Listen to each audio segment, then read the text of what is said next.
En Lima Metropolitana tenemos 10 millones de habitantes casi aproximadamente. De esos, 1,5 millones no tiene acceso al agua.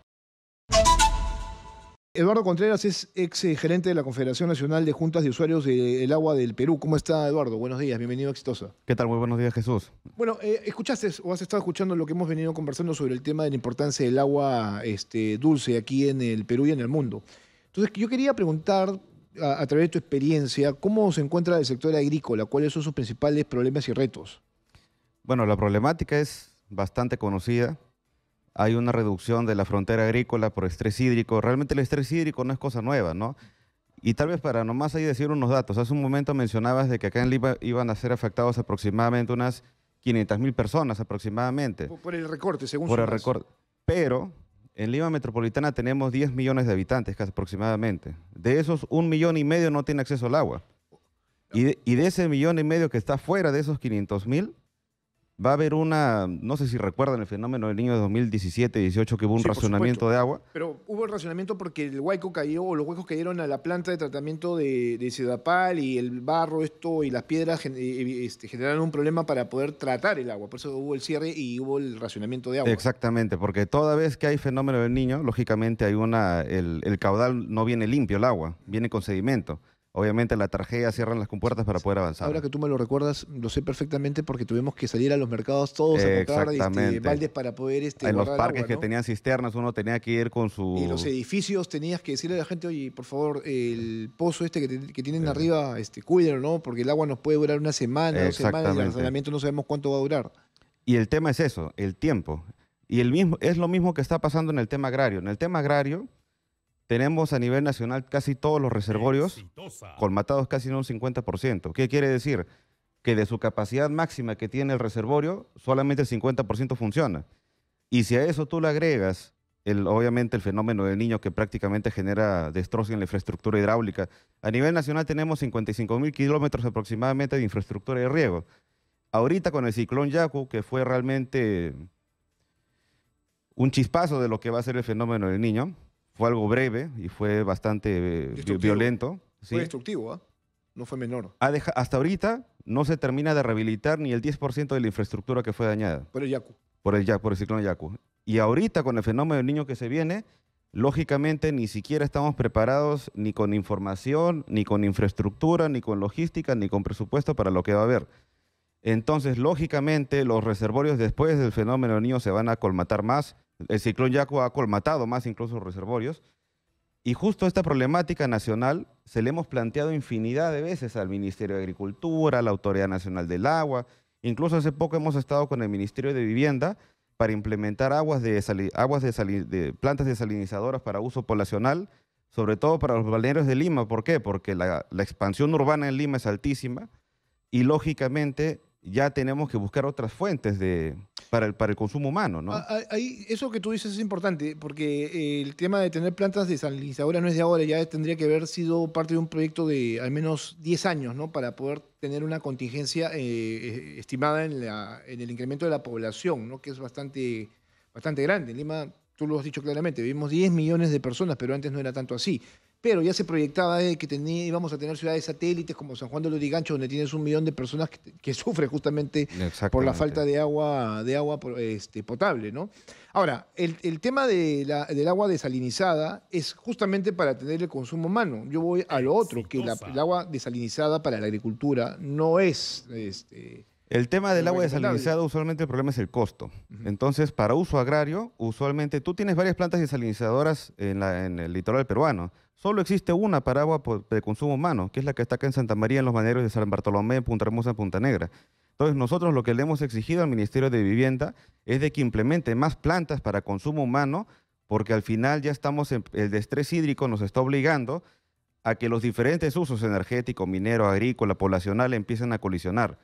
Entonces, por ejemplo, aquí nomás en la cuenca del río Rímac, lo pongo como ejemplo. Acá dicen, pero ¿dónde hay agricultores? Y Lima puro cemento.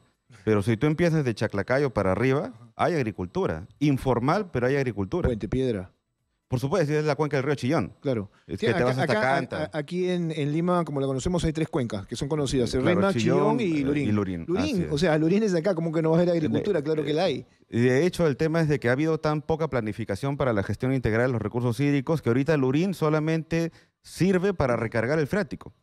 Ya ni siquiera en Lurín tú ya no puedes hablar casi de utilizar aguas de uso superficial. Casi todo es para recargar el acuífero. Entonces, en la estadística nacional, a veces ahí es donde nosotros discrepamos fuertemente con el gobierno central en general, porque toda la información que manejan, casi un 70% es inexacta o falsa en muchos de los casos, ¿no? Hace poco les pongo una experiencia. Un encuestador del INEI, después de que habían hecho la encuesta nacional agraria, estaba yendo a un asiento minero a levantar información de un agricultor que supuestamente tenía varias hectáreas de palta, no me acuerdo qué cultivo. Para empezar, el piso no aguantaba ese tipo de cultivo, la altura me refiero, y en tercer lugar, ese asiento minero tiene más de 10 años.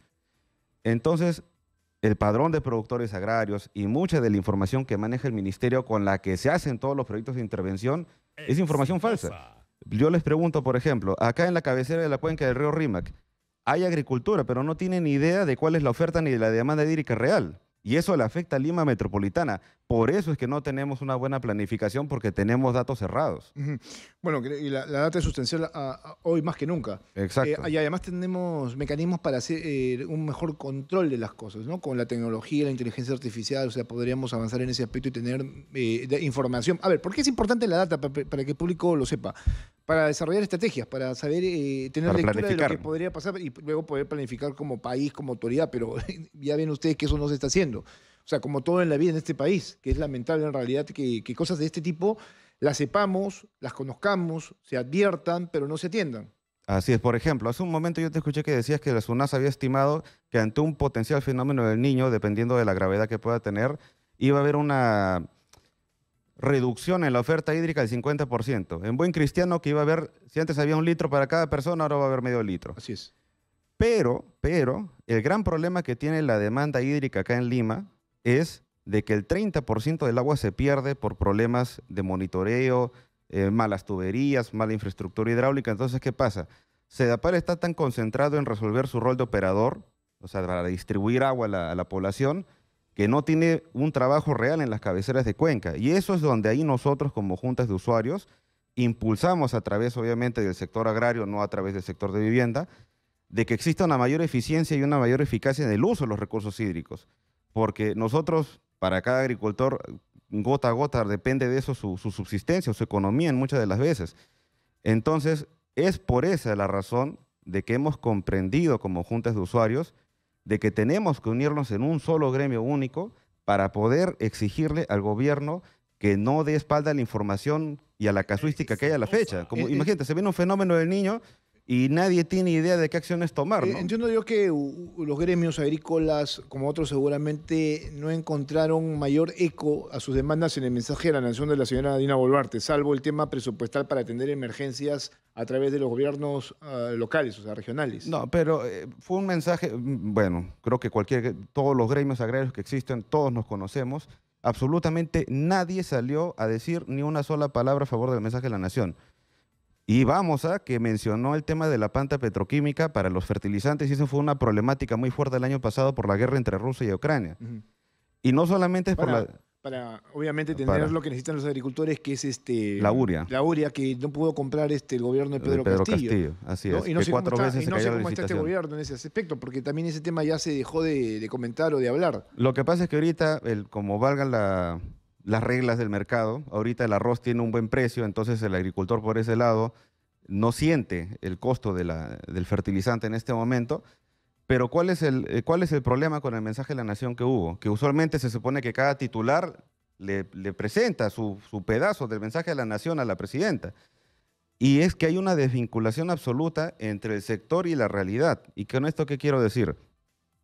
Hay una problemática fuerte no solamente por el cambio climático, como tú lo mencionabas, ya no se habla del calentamiento global, ahora se habla de la ebullición global. Ebullición global. Antes el calentamiento global era solamente en los proyectos de inversión un más menos 5% de lo que representaba la disponibilidad o la oferta hídrica. Hoy por hoy ya no se sabe, los plazos son tan cortos que ese 5% ya es ya prácticamente es un protocolo nada más. Pero ahorita, volviendo al tema agrario, hemos encontrado que no hay un eco de la realidad de los problemas dentro del mismo gobierno central actualmente. Dime, si esto persiste, si seguimos de espaldas al problema y no lo atendemos en general, porque esto pasa por una cuestión de país, ¿qué es lo que podría pasar en el sector agrícola? Bueno, dos aspectos importantes. Para empezar, todo agricultor está tranquilo siempre y cuando tenga dos cosas: agua, Y fertilizantes. fertilizantes y mercado. Ujú. Si tú le quitas algo de esos tres, el agricultor simplemente para. ¿Y para qué me refiero? Para sus actividades. De ahí es de donde proviene el término de un paro agrario. El agricultor dice, bueno, si nadie me va a atender, si la infraestructura hidráulica, que es, ojo, es un bien de dominio público y se supone que está a cargo del Estado, y las juntas de usuario prestan un servicio, no lo va a atender y le pido, y le ruego, es más, hasta los gobiernos regionales, por ejemplo, ¿por qué nosotros no hemos tomado bien el decreto de urgencia para atender la emergencia justamente del decreto supremo que declaró en estado de emergencia nacional? Por la sencilla razón que los gobiernos regionales no tienen el más mínimo interés de destinar ni un sol para la prevención y mucho menos para la descolmatación. Yo personalmente les digo, el gobierno regional de Ancash, el mismo gobierno regional del Callao, que ni siquiera está incluido. Oigan, acá la desembocadura del río Rímac es por Ventanilla. La Autoridad Nacional del Agua y el INDECI ha puesto muchos puntos críticos donde ante un eventual fenómeno del Niño, entre San Martín y entre Santa Rosa y Ventanilla, van a haber problemas por el tema de la afluencia del agua. Y no están dentro del decreto de urgencia. Entonces, hay un descuido enorme por parte de los gobiernos regionales, igualitos en Huánuco, igualitos en San Martín. Los únicos que ahorita están en el foco de los reflectores es Piura, Lambayeque y Tumbes. Por el problema que Y ha nada más afectado, por el ciclón Yaku, porque claro. el resto de sectores, yo les digo, hay alcaldes o hay gobernadores que salen a hablar, sí, vamos a invertir, vamos a hacer, pero hay una sola cosa que se llaman unas fichas impact.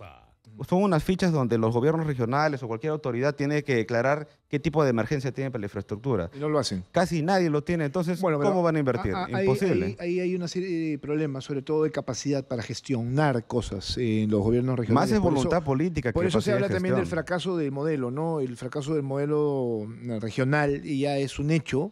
Tendría que haber un cambio en ese modelo, pero tampoco es que se quiera hacer mucho al respecto. Mira, el tema es bastante amplio, la verdad. El tema del agua pareciera cosa muy pequeña, pero tiene tanto impacto en el país y en el mundo que creo yo que el público a nivel nacional y exitosa tiene que tener claro de qué se trata este tema. Solamente reaccionamos cuando se habla de haber racionamiento de agua, pero no es tanto así. O sea, el racionamiento es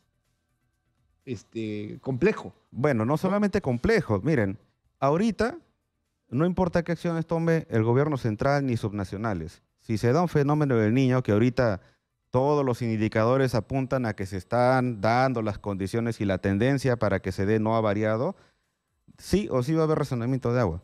Y esa es la mala costumbre que tenemos acá en el No, Perú. y va a ser un racionamiento no menor. O sea, me refiero, va No, a ser constante, ¿no? realmente el racionamiento va a ser mucho peor que el del 2017, porque el 2017 fue un niño costero Y más largo, ¿no? normal, claro. Este va a ser anómalo porque tiene otras condiciones no previstas a los de hace 5 años. Entonces, A eso iba. sí o sí, va a durar más, el razonamiento va a ser mayor y ahí ya les aseguro de que va a ser un caos a nivel por lo menos de Lima Metropolitana. Y eso es lo malo que tiene nuestro Perú. Lo que no pasa en Lima es como si no pasara en el resto del país. Ujú.